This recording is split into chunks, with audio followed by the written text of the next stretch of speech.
आज के युग में मनुष्य दिनों दिन कई तरीके की नई तकनीकें विकसित कर रहा है। विकास के लिए मनुष्य कई तरीके से प्रकृति के साथ खिलवाड़ कर रहा है, जिसकी वजह से प्रकृति के संतुलन को बनाए रखने में बहुत मुश्किलें हो रही हैं। इन सब के कारण धरती को कई समस्याओं का सामना करना पड़ रहा है, जिनमें से ग्लोबल वार्मिंग एक बहुत ही भयंकर समस्या है। नमस्कार, मैं हूं आलोक और कड़वा सच में आपका स्वागत करता हूं।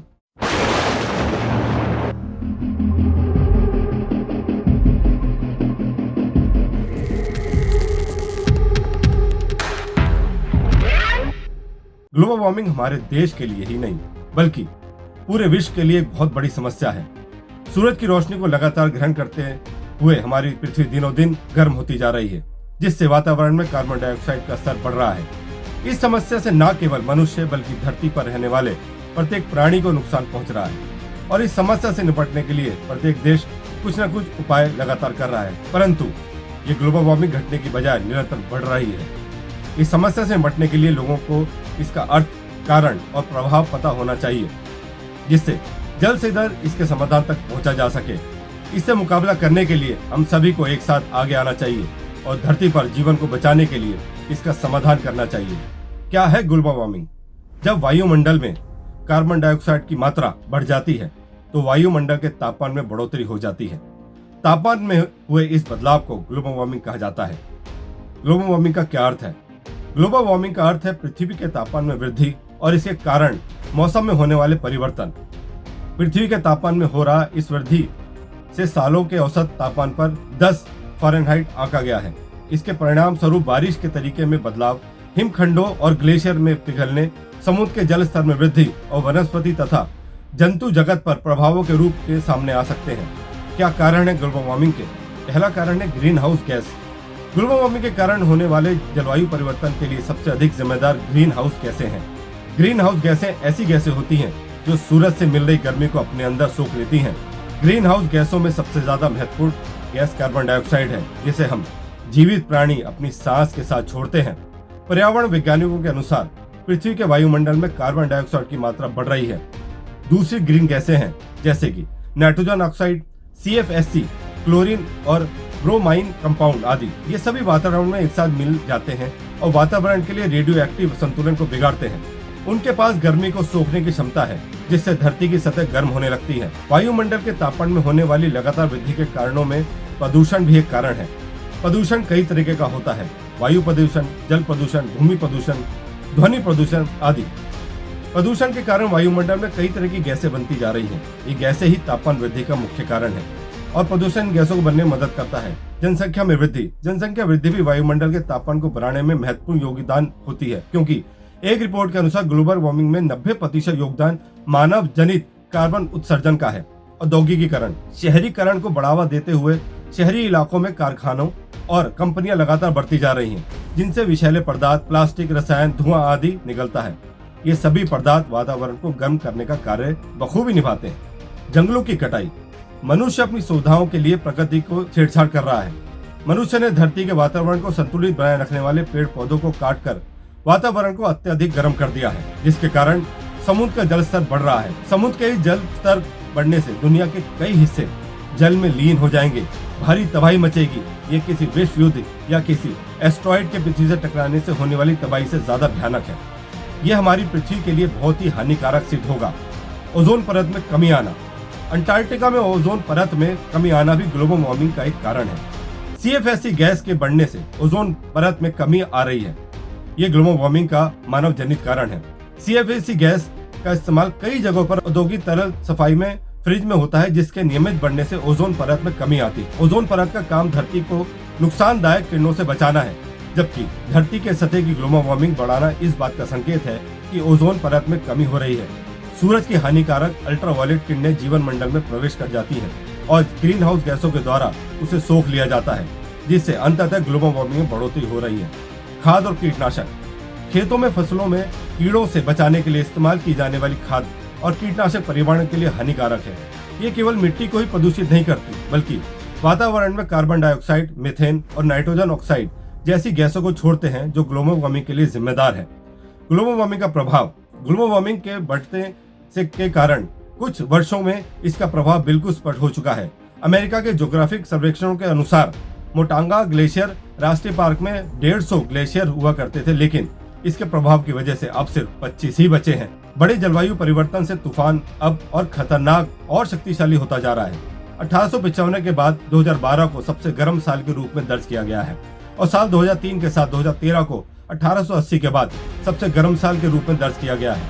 ग्लोबल वार्मिंग की वजह से बहुत सारे जलवायु परिवर्तन हुए हैं, जैसे गर्मी के मौसम में बढ़ोतरी, ठंड मौसम में कमी, तापमान में वृद्धि, वायु चक्रण के रूप में बदलाव, जेट स्ट्रीम, बिन मौसम बरसात, बर्फ की चोटियों का पिघलना, ओजोन परत का कम होना, भयंकर तूफान, चक्रवात, बाढ़, सूखा आदि। अगर इस तरह से ग्लोबल वार्मिंग बढ़ती रहेगी तो जो भी बर्फीले तूफान हैं और जो भी बर्फीले स्थान है वो पिघल कर अपना अस्तित्व खो देंगे। आजकल गर्मी और अधिक बढ़ती जा रही है और सर्दियों में ठंड कम होती जा रही है। जब हम सर्वे को देखते हैं तो हमें पता चलता है कि पृथ्वी का तापमान धीरे धीरे बढ़ता जा रहा है। कार्बन डाइऑक्साइड गैस के बढ़ने की वजह से कैंसर जैसी बीमारी हो सकती है। ग्लोबल वार्मिंग की वजह से रेगिस्तान का विस्तार होने के साथ साथ पशु पक्षियों की कई प्रजातियां विलुप्त हो रही हैं। ग्लोबल वार्मिंग के अधिक बढ़ने की वजह से ऑक्सीजन की मात्रा भी कम हो रही है, जिसकी वजह से ओजोन परत कमजोर होती जा रही है। ग्लोबल वार्मिंग के घातक परिणाम भी है। ग्रीन हाउस गैसों वो गैसें होती हैं जो पृथ्वी के वातावरण में प्रवेश कर यहाँ का तापमान बढ़ाने में कारक बनती है। वैज्ञानिकों के अनुसार इन गैसों का उत्सर्जन अगर इसी प्रकार चलता रहा तो 21वीं शताब्दी में पृथ्वी का तापमान 30 डिग्री से 8 डिग्री सेल्सियस तक बढ़ सकता है।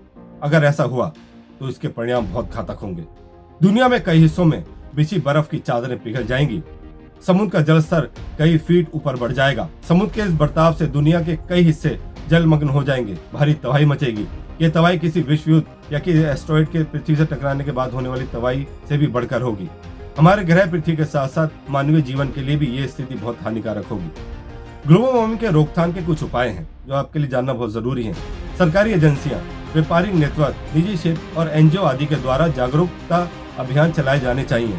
जागरूकता के लिए अभियान का काम किसी भी एक राष्ट्र के करने से नहीं होगा। इस काम को हर राष्ट्र के द्वारा करना जरूरी है। ग्लोबल वार्मिंग से बहुत तरह की हानियां हुई हैं जिन्हें ठीक तो नहीं किया जा सकता, लेकिन ग्लोबल वार्मिंग को बढ़ने से रोका जा सकता है, जिससे बर्फीले इलाकों को पिघलने से बचाया जा सकता है। वाहनों और उद्योगों में हानिकारक गैसें होती हैं, समाधान किए जाने चाहिए जिससे ग्लोबल वार्मिंग को कम किया जा सके। जो चीजें ओजोन परत को हानि पहुंचाती है उन सभी चीजों पर प्रतिबंध लगाना चाहिए। हमें कुछ उपायों के द्वारा इसे बढ़ने से रोकना होगा। जिन वाहनों से प्रदूषण होता है उन पर रोक लगानी चाहिए। जितना हो सके प्रदूषण करने वाले वाहनों का कम प्रयोग करना चाहिए, जिससे प्रदूषण को कम किया जा सके। घर ऑफिस में कम से कम एयर कंडीशन का प्रयोग होना चाहिए। एयर कंडीशनर से निकलने वाली CFC गैसें वायुमंडल को गर्म करती हैं। पेड़ों की कटाई को रोककर अधिक से अधिक पेड़ लगाने चाहिए। सामान्य बल्बों की जगह कम ऊर्जा की खपत करने वाले बल्बों का प्रयोग करना चाहिए। जिन वस्तुओं को नष्ट नहीं किया जा सकता उन्हें रिसाइकलिंग की सहायता से दोबारा प्रयोग में लाना चाहिए। लाइटों का कम प्रयोग करना चाहिए। जब आवश्यकता हो तभी लाइटों का प्रयोग करना चाहिए। बिजली के साधनों का कम से कम प्रयोग करना चाहिए। गर्म पानी का बहुत ही कम प्रयोग करना चाहिए। पैकिंग करने वाले प्लास्टिक के साधनों का कम प्रयोग करना चाहिए। जितना हो सके स्वच्छ ईंधन का प्रयोग करना चाहिए। जल संरक्षण और वायु संरक्षण के लिए प्रयास करने चाहिए। हमें वातावरण में ग्रीन हाउस गैसों का कम से कम उत्सर्जन करना चाहिए और उन जलवायु परिवर्तनों को अपनाना चाहिए जो वर्षों से होते आ रहे हैं। बिजली की ऊर्जा के बजाय शुद्ध और साफ ऊर्जा के इस्तेमाल की कोशिश करनी चाहिए। सौर, वायु और जियोथर्मल के उत्पन्न ऊर्जा का इस्तेमाल करना चाहिए। तेल जलाने और कोयले के इस्तेमाल, परिवहन के साधनों, बिजली के सामानों के स्तर को घटाने से ग्लोबल वार्मिंग के प्रभाव को घटाया जा सकता है। जनसंख्या वृद्धि पर नियंत्रण किया जाना चाहिए। ग्लोबल वार्मिंग के प्रति जागरूकता होनी चाहिए। ग्लोबल वार्मिंग की समस्या को गंभीरता से लेते हुए सभी देशों को एकजुट होकर कानून पारित करना चाहिए। लोगों को इसके परिणामों से अवगत कराने के लिए सेमिनार करवाने चाहिए ताकि सभी व्यक्ति इसके घातक परिणाम को जान सके और जागरूक हो सके। ये समस्या किसी एक की नहीं बल्कि उन सभी की है जो इस धरती पर सांस लेते हैं। ग्लोबल वार्मिंग को रोकने का कोई इलाज नहीं, इसके बारे में सिर्फ जागरूकता फैलाकर ही इसे लड़ा जा सकता है। हमें अपनी पृथ्वी को सही मायनों में ग्रीन बनाना होगा। अपने कार्बन फुटप्रिंट्स को कम करने के लिए जनसंख्या को बढ़ने से रोकना होगा। हम अपने आसपास के वातावरण को प्रदूषण से जितना मुक्त रखेंगे, इस पृथ्वी को बचाने में उतनी ही बड़ी भूमिका निभाएंगे। ग्लोबल वार्मिंग मानव के द्वारा ही विकसित प्रक्रिया है, जो कि कोई भी परिवर्तन बिना किसी चीज को छुए अपने आप नहीं होता है। यदि ग्लोबल वार्मिंग को नहीं रोका गया तो उसका भयंकर रूप हमें आगे देखने को मिलेगा, जिसमें शायद पृथ्वी का अस्तित्व ही न रहे। इसलिए हम मानवों को बुद्धि और एकता के साथ मिलकर इसके बारे में सोचना चाहिए या फिर कोई उपाय ढूंढना अनिवार्य है, क्योंकि जिस ऑक्सीजन को लेकर हमारी सांसें चलती है, इन खतरनाक गैसों की वजह से कहीं वही सांसें थमने ना लगे। इसलिए तकनीकी और आर्थिक आराम से ज्यादा अच्छा प्राकृतिक सुधार जरूरी है। ग्लोबल वार्मिंग को कम करने के लिए जितने हो सके उतने प्रयत्न करने चाहिए। वृक्षारोपण के लिए लोगों को प्रोत्साहन करना चाहिए, जिससे कार्बन डाइऑक्साइड की मात्रा कम हो सके और प्रदूषण को कम किया जा सके। आज के लिए इतना ही। अगले एपिसोड में फिर मुलाकात होगी। तब तक के लिए देखते रहिए We Nation News.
We have 56 rooms, one restaurant by the name of Hive.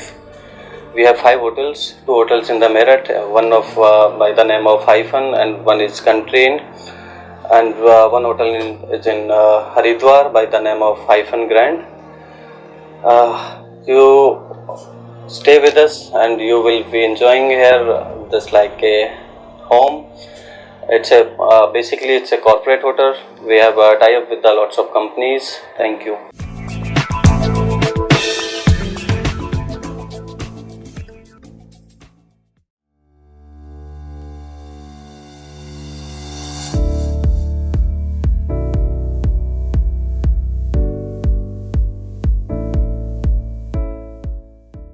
I2K2 is more than an organization upholding unflinching integrity, ethics, and commitment to excellence.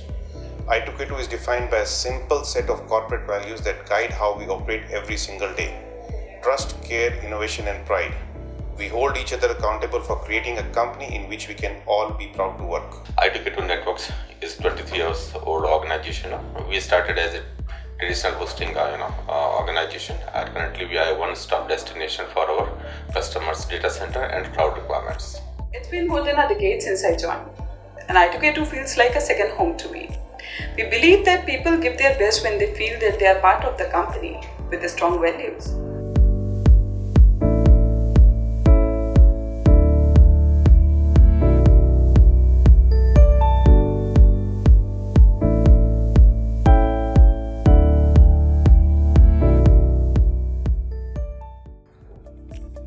Hi, I am Sanjay Sharma, CTO I2K2. I am managing development and cloud operations. I2K2 is best place to work. Hi, I am Vikas Saxena, working with I2K2 networks from last 16 plus years. It has been an amazing experience so far. Hi, my name is Piyush Badoni and I work for the sales department in I2K2 Networks. It seems it was just yesterday when I joined I2K2 9 years back, and since then it has been a scintillating experience. I2K2 has been more than a family. Hi, I am looking after the government business in I2K2 Networks. Today, cloud is the need of every business, whether it is government or private. So I2K2 is playing the forefront role in providing cloud business to the government also.